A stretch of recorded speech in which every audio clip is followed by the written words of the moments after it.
किसी शहर में आरोही अपनी माँ के साथ रहती थी। आरोही के पिता की मौत के बाद उसके घर पर उसके चाचा चाची ने कब्जा कर लिया और उन दोनों को घर से बाहर निकाल दिया। आरोही अपनी माँ के साथ एक छोटे से घर में रहती थी और एक सरकारी स्कूल में पढ़ती थी। उसी स्कूल में आरोही के चाचा की लड़की मायरा भी पढ़ती थी। आरोही बहुत ही अच्छी लड़की थी, लेकिन वहीं दूसरी तरफ मायरा बहुत बदतमीज और बिगड़ैल थी। एक दिन स्कूल के लंच ब्रेक खत्म होने के बाद आरोही अपने क्लास में जा रही होती है। तभी कॉरिडोर में मायरा अपने दोस्तों के साथ खड़ी रहती है और आरोही को देखकर बोलती है, रिया, पता है ये आरोही और इसकी मम्मी एक नंबर की चोर है। दोनों माँ बेटी मिलकर मेरी माँ के गहने चुरा रही थी और हमने इन दोनों को रंगे हाथ पकड़ लिया, इसलिए मम्मी ने इन दोनों को घर से धक्के मारकर निकाल दिया। आरोही को ये सब सुनकर बहुत गुस्सा आता है और वो मायरा को जोरदार तमाचा लगा देती है। खबरदार, जो तुमने मेरी माँ के बारे में कुछ भी बोला। तभी मायरा भी पलटकर आरोही को एक तमाचा लगा देती है। तेरी हिम्मत कैसी हुई मुझे थप्पड़ मारने की? देखा ना तुम सबने, इसकी असलियत यहाँ बता दी तो इसको कैसी मिर्ची लग गई। आरोही गुस्से से वहाँ से चली जाती है और घर आकर अपनी माँ से कहती है, माँ, आप मेरा किसी दूसरे स्कूल में एडमिशन करवा दो, मैं इस स्कूल में नहीं जाऊंगी। क्या हुआ आरोही? मायरा हमेशा हमारे बारे में स्कूल में झूठी बातें फैलाती रहती है। आज सबको झूठ बोल रही थी कि हम उसकी माँ के गहने चुरा रहे थे। मुझसे ये सब सहन नहीं होता, किसी दिन मैं मायरा का मुंह तोड़ दूंगी। नहीं आरोही, जिसको जो बोलना है बोलने दो। किसी के बोलने से हम ऐसे थोड़ी ना बन जाते हैं। तुम बस अपनी पढ़ाई पर ध्यान दो, इन फालतू की बातों को अनदेखा किया करो। ठीक है माँ, अब मैं मायरा की बातों को अनदेखा करूँगी और सिर्फ अपनी पढ़ाई पर ही ध्यान दूंगी। उस दिन के बाद से जब भी मायरा आरोही के बारे में कुछ भी बोलती थी तो वह चुपचाप वहाँ से चली जाती थी। ऐसे ही सब कुछ चल रहा होता है। एक दिन आरोही बाजार से कुछ सामान लेकर अपने घर लौट रही होती है। तभी रास्ते में उसे एक बूढ़ी अम्मा बेहोश नजर आती है। आरोही बूढ़ी अम्मा पर पानी की कुछ बूंदें डालती है, जिसके बाद बूढ़ी अम्मा को होश आ जाता है। अम्मा, आप ठीक तो हो ना? हाँ, मैं अब ठीक हूँ। दरअसल मैं अपने घर जा रही थी, तभी मुझे इतनी कड़क धूप की वजह से चक्कर आ गया और मैं बेहोश होकर गिर गई। क्या तुम मुझे मेरे घर तक छोड़ सकती हो? हाँ, क्यों नहीं, आप मेरे साथ चलो। आरोही बूढ़ी अम्मा का हाथ पकड़कर उन्हें उनके घर तक ले जाती है। बूढ़ी अम्मा का घर दिखने में बहुत बड़ा और खूबसूरत था। अरे वाह, आपका घर तो बहुत सुंदर है। आप इतने बड़े घर में रहती हो? हाँ बेटी, ये मेरा ही घर है। आपके साथ और कौन कौन रहता है? मैं यहाँ अकेली रहती हूँ। मेरे बेटे बहू विदेश में रहते हैं और मेरे साथ यहाँ मेरी पोती रहती है। अभी वो ट्यूशन गई हुई है। तभी बूढ़ी अम्मा की पोती आरजू वहाँ आ जाती है। अम्मा आरजू को आरोही के बारे में बताती है। तुमने मेरी दादी की जान बचाई आरोही, तुम्हारा बहुत बहुत शुक्रिया। आज से हम दोनों दोस्त हैं। ठीक है, ये तो बहुत अच्छी बात है। वैसे भी मेरा कोई दोस्त नहीं था और अब तुम मेरी दोस्त बन गई हो। कल मेरा जन्मदिन है और तुम मेरी जन्मदिन की पार्टी में जरूर आना। आरोही बहुत खुश होती है और वहाँ से चली जाती है। अगले दिन आरोही आरजू की जन्मदिन पार्टी में आती है। आरजू आरोही से कहती है, आरोही, मैं अपने जन्मदिन के लिए कपड़े खरीदने गई थी, तभी मैंने तुम्हारे लिए भी एक गाउन ले लिया था। मैं चाहती हूँ कि तुम मेरी जन्मदिन की पार्टी में ये वाला गाउन पहनो। आरोही गाउन को देखकर बहुत खुश होती है और गाउन पहन लेती है। गाउन पहनकर आरोही बहुत खूबसूरत लग रही थी। उसके बाद जन्मदिन पार्टी शुरू हो जाती है। तभी आरोही आरजू से कहती है, आरजू, मुझे वॉशरूम जाना है। कहाँ है वॉशरूम? आरजू आरोही को वॉशरूम के पास छोड़कर आ जाती है। वॉशरूम से निकलने के बाद आरोही को आरजू का कमरा नजर आता है। आरोही आरजू के कमरे में जाती है। अरे वाह, कितना बड़ा कमरा है। इतने में तो मेरा पूरा घर आ जाता है। तभी आरोही की नजर बेड पर रखी एक सुनहरे गाउन पर जाती है। अरे ये गाउन तो कितना सुंदर है, ये तो सोने का गाउन लग रहा है। तभी वहाँ पर आरजू आ जाती है। आरजू को देखकर आरोही डर जाती है और बोलती है, सॉरी आरजू, मैं तुम्हें बिना बताए तुम्हारे कमरे में आ गई। मैंने तुम्हारे कमरे से कुछ नहीं लिया है। ओहो, मैंने तुम्हें कुछ बोला क्या? चलो अब मेरे साथ, वरना पार्टी खत्म हो जाएगी। उसके बाद दोनों पार्टी में खाते पीते हैं और डांस करते हैं। थोड़ी देर बाद पार्टी खत्म हो जाती है और आरजू के सारे दोस्त चले जाते हैं। आरोही अपने घर आकर भी सुनहरे गाउन के बारे में सोच रही होती है। ऐसे ही कुछ दिन बीत जाते हैं। आरोही के स्कूल में फेयरवेल पार्टी होने वाली होती है, लेकिन आरोही के पास पहनने के लिए कोई ड्रेस नहीं होती है, इसलिए वो अपने घर में उदास होकर बैठी होती है। तभी आरजू आती है और आरोही से कहती है, क्या हुआ आरोही, तुम उदास क्यों हो? आरजू, मेरे स्कूल में फेयरवेल पार्टी है, लेकिन मेरे पास पहनने के लिए कोई भी ड्रेस नहीं है। मेरा फेयरवेल पार्टी में जाने का बहुत मन कर रहा है, लेकिन लगता है ड्रेस की वजह से नहीं जा पाऊंगी। ओहो, तो इसमें इतना परेशान होने वाली क्या बात है? मुझे पता है कि तुम्हें मेरे कमरे में रखा हुआ गाउन बहुत अच्छा लगा था, इसलिए अपने फेयरवेल पार्टी में तुम मेरा वही वाला गाउन पहनकर चली जाना। आरजू की बात सुनकर आरोही बहुत खुश होती है। उसके बाद आरोही आरजू के साथ उसके घर जाती है और गाउन लेकर अपने घर वापस आ जाती है। अगले दिन आरोही आरजू का गाउन पहनकर फेयरवेल पार्टी में जाती है।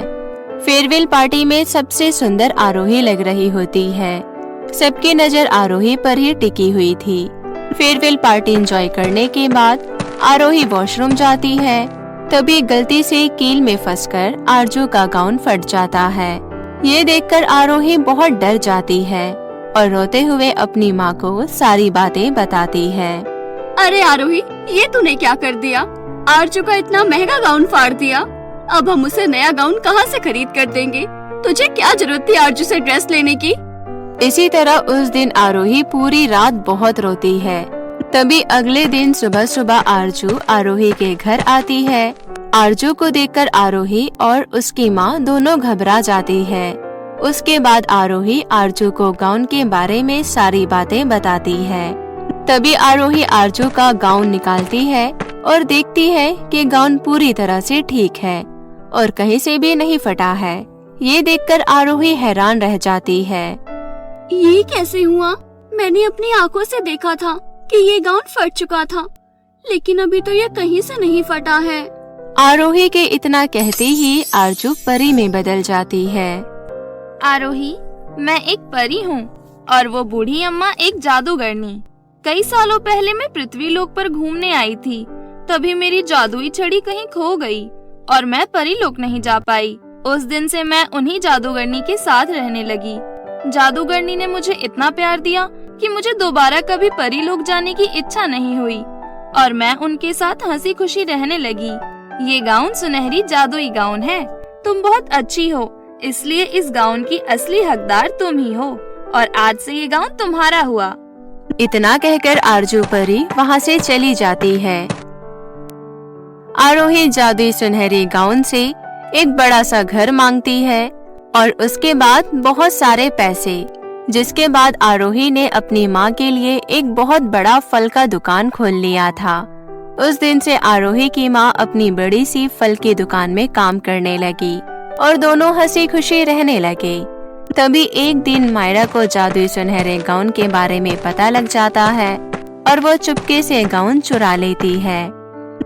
हे जादुई गाउन, मुझे बहुत सारे पैसे और सोने के सिक्के दो।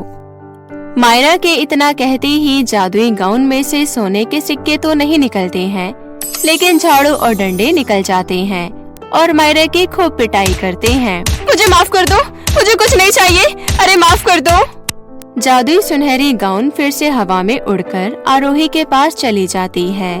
उसके बाद से फिर से सब कुछ ठीक हो जाता है और आरोही अपनी माँ के साथ हंसी खुशी रहने लगती है। जादुई गोल्डन लहंगा का जादू। बहुत समय पहले की बात है। किसी गांव में नीतू अपने माता पिता के साथ रहती थी। वे लोग बहुत गरीब थे। नीतू के पिता मजदूरी कर नीतू को गांव के सबसे अच्छे स्कूल में पढ़ा रहे थे। उस स्कूल में अमीर लोगों के बच्चे पढ़ा करते थे, लेकिन स्कूल में सभी बच्चे नीतू का बहुत मजाक बनाते थे। तेरे पिता कल मेरे घर आए थे, अनाज के बोरे उठाकर हमारे गोडाउन में रखवा रहे थे। मुझे तो समझ नहीं आता कि वो तुझे इतने महंगे स्कूल में कैसे पढ़ा रहे हैं। मेरे पापा पर मुझे बहुत गर्व है, वो मेरे हीरो हैं। नीतू और सिमरन की क्लास में एक लड़का अखिल भी पढ़ता था। अखिल दिखने में बहुत मनमोहक था। अखिल को हमेशा से ही नीतू का व्यवहार अच्छा लगता था, लेकिन ये बात सिमरन को बहुत बुरी लगती थी। वो नीतू की इस बात को सुनकर कहता है, तुम्हारी ये बात बहुत अच्छी है नीतू, कि तुम अपने पापा को हीरो मानती हो। लोग कुछ भी कहे, लेकिन तुम कभी भी अपने आप को छोटा महसूस नहीं करती, और मुझे तुम्हारी ये आदत बहुत पसंद है। Thank you Akhil. स्कूल में सभी बच्चे नई नई वीडियो गेम लाते और एक दूसरे को दिखाते, लेकिन नीतू के पास कभी कोई नई चीज नहीं होती थी। ये देख मेरा नया वीडियो गेम, तेरे पास क्या है? मेरे पास मेरी नई हेयर क्लिप है जो तुम्हारे वीडियो गेम से बहुत सुंदर है। और नीतू तुम्हारे पास क्या है?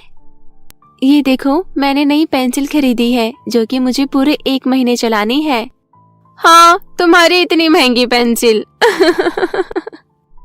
नीतू सभी बच्चों के सामने अपनी जरूरत का दिखावा नहीं करती थी, लेकिन वो जब भी अपने स्कूल में बच्चों के पास कोई भी नई चीज देखती थी तो वो अपने माता पिता से जाकर वैसे ही चीज मांगने की जिद करती थी।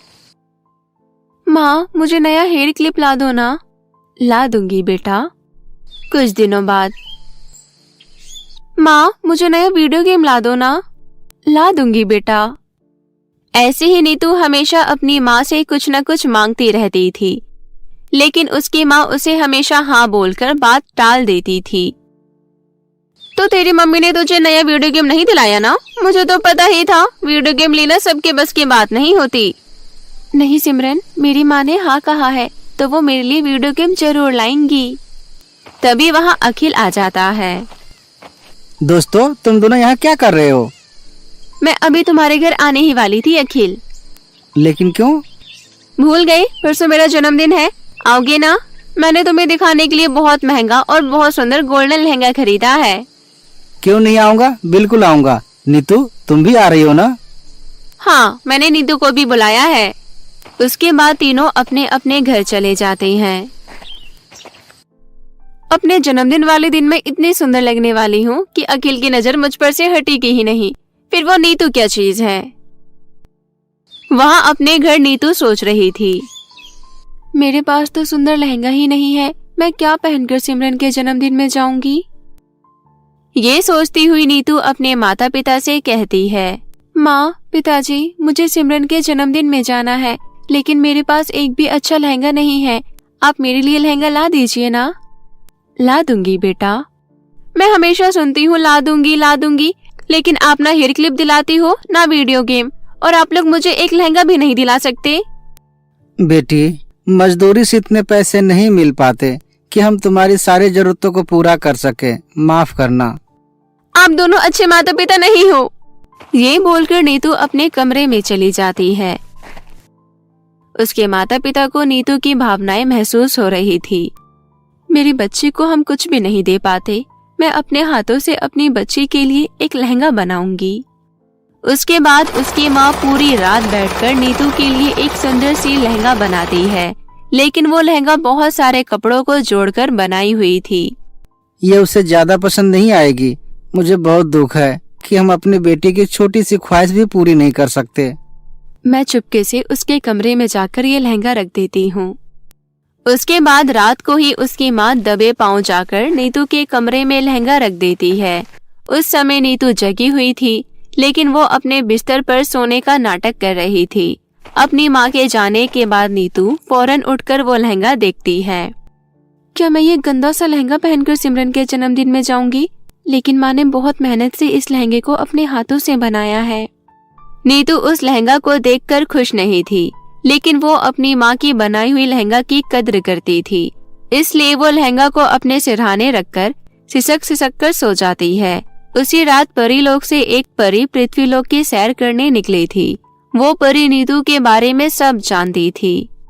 ये बच्ची कितनी मासूम है, मुझे इसकी मदद करनी चाहिए।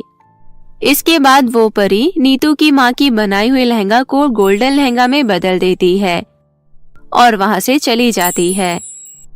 अगले दिन नीतू दुखी मन से उठती है और दुखी मन से अपनी माँ की बनाई हुई लहंगे को देखती है, लेकिन लहंगा देखते ही वो बहुत खुश हो जाती है क्योंकि वो लहंगा अब एक गोल्डन लहंगे में बदल चुका था। नीतू जोर जोर से अपनी माँ को आवाज लगाने लगती है। उसकी आवाज सुनकर उसके माता पिता वहाँ आते हैं और वो दोनों भी नीतू के हाथ में गोल्डन लहंगा देखकर हैरान रह जाते हैं। माँ, मुझे लगता है कि मैंने कल नींद में इस गोल्डन लहंगा को किसी और रूप में देख लिया होगा। आप दोनों बहुत अच्छे हैं। आप दोनों मेरे लिए इतना सुंदर गोल्डन लहंगा लेकर आए। मैं बहुत बहुत बहुत खुश हूँ। उसके माता पिता दोनों ही उस गोल्डन लहंगे को देखकर हैरान थे क्योंकि उन्होंने तो कोई और ही लहंगा वहाँ रखा था, लेकिन सुबह उठने के बाद वो लहंगा गोल्डन लहंगे में बदल गया। अपनी बेटी की खुशी देखकर उसके माता पिता ने अपनी बेटी का ये वहम नहीं तोड़ा कि वो गोल्डन लहंगा उसके माता पिता उसके लिए नहीं लाए। बस वो अपनी बेटी की खुशी देखकर ही खुश हो गए। उसके बाद नीतू वो गोल्डन लहंगा पहनकर सिमरन के बर्थडे पार्टी में जाती है। नीतू जैसे ही सिमरन के बर्थडे पार्टी में पहुंचती है, सभी की नजर नीतू पर ही टिकी होती है क्योंकि नीतू बहुत सुंदर लग रही थी। अखिल भी नीतू को देखकर बिखर जाता है। तुम बहुत सुंदर लग रही हो नीतू। ये गोल्डन लहंगा तुम पर बहुत जच रही है। मेरी तो तुमसे नजर ही नहीं हट रही। ये सब देखकर सिमरन को बहुत गुस्सा आता है और वो नीतू को कहती है, कहाँ से मांग कर लाई तुम्हारे माता पिता ये गोल्डन लहंगा? क्योंकि इतना महंगा गोल्डन लहंगा तुम लोगों की खरीदने की औकात नहीं है। तुम बहुत बुरी हो सिमरन, तुम्हें कैसे कह सकती हो? ये बोलती हुई नीतू रोती हुई अपने घर चली जाती है और नीतू को मनाने के लिए अखिल भी उसके पीछे पीछे चला जाता है। ये सब देखकर सिमरन को बहुत गुस्सा आता है और वो अपने बर्थडे पार्टी में आए हुए सभी लोगों को भगा देती है। नीतू रुक जाओ, मत रो। अगर आज मेरे माता पिता का भी अपना व्यापार होता तो हम भी गरीब नहीं होते, हम भी बहुत अमीर होते। फिर मुझे सिमरन के ताने सुनने की जरूरत नहीं होती। तुम जैसी भी हो ठीक हो, अब चुप हो जाओ। उसके बाद नीतू अपने घर चली जाती है। घर जाने के बाद नीतू देखती है कि उसके घर में बहुत सारे खिलौने रखे हुए हैं। पिताजी, इतने सारे खिलौने हमारे घर में कहाँ से आए? बेटी, मैं सड़क पर चल रहा था और चलते चलते मुझे सड़क पर पड़ा हुआ एक लॉटरी का टिकट मिल गया और भाग्य से उस टिकट पर मुझे पूरे 1.5 लाख रुपए मिले। उसके बाद मैंने ही तुम्हारे पिता को कहा कि हमें किसी चीज का व्यापार शुरू करना चाहिए। धीरे धीरे कर ही इंसान आगे बढ़ता है। नीतू मन में सोचती है, लगता है ये गोल्डन लहंगा जादुई है क्योंकि मैंने आधे समय अखिल से कहा था कि मेरे माता पिता का भी कोई व्यापार होता। मैं बहुत खुश हूँ, शुक्रिया मेरे प्यारे गोल्डन लहंगे। उसके बाद से नीतू के पिता अब मजदूरी छोड़कर अपने खिलौनों की दुकान चलाने लगे।